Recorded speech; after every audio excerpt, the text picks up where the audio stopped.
જય માતાજી મિત્રો, આજે આપણે બટાકાના છોડ ઉપર ટામેટીનો છોડની કલમ કરી છે અને તે સરસ રીતે સક્સેસફુલ કલમ ચોંટી ગઈ છે અને પટ્ટી પણ ખોલી લીધી છે અને પીલા કાઢવાનું કામ ચાલુ છે. લગભગ 5-7 છોડ આપણે કલમ કર્યા છે. ગયા વર્ષે આપણે રીંગણના છોડ ઉપર કલમ કર્યો હતો અને સરસ રીતે રીંગણ અને ટામેટાં બંને સાથે લાગ્યા હતા અને સારું એવું રિઝલ્ટ મળ્યું હતું.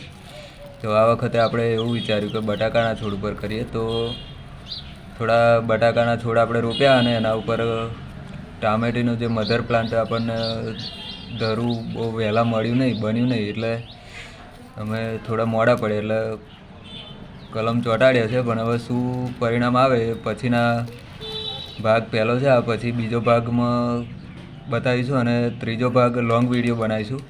તો ખાસ ચેનલમાં નવા હોય તો સબસ્ક્રાઈબ કરજો, એટલે તમને પાછળના વિડીયો જોવા મળશે. અને બીજા આવા પણ ખેતીમાં ઇન્ટરેસ્ટેડ ઘણા એવા સારા વિડીયો તમને જોવા મળશે, એટલે ચેનલને સબસ્ક્રાઈબ કરવાનું ખાસ ભૂલતા નહીં અને તમારા અન્ય મિત્રોને શેર કરજો, જેથી જે પણ મિત્રો હોય એમને કોઈ શોખીન હોય કિચન ગાર્ડનના, એમને કંઈક આવી રીતે કરવું હોય તો બટાકા અને ટામેટાં પણ આ રીતે એક છોડ ઉપર બંનેનું ઉત્પાદન મેળવી શકીએ છીએ.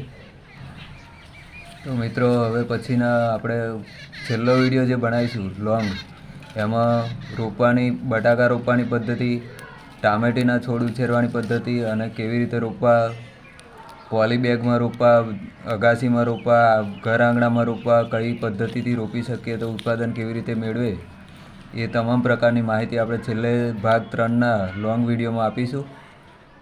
જેથી કરીને વિડીયો જોવાનું ખાસ ભૂલતા નહીં મિત્રો. ધન્યવાદ, ખૂબ ખૂબ આભાર. પછી મળીશું એક નવા વિડીયોમાં.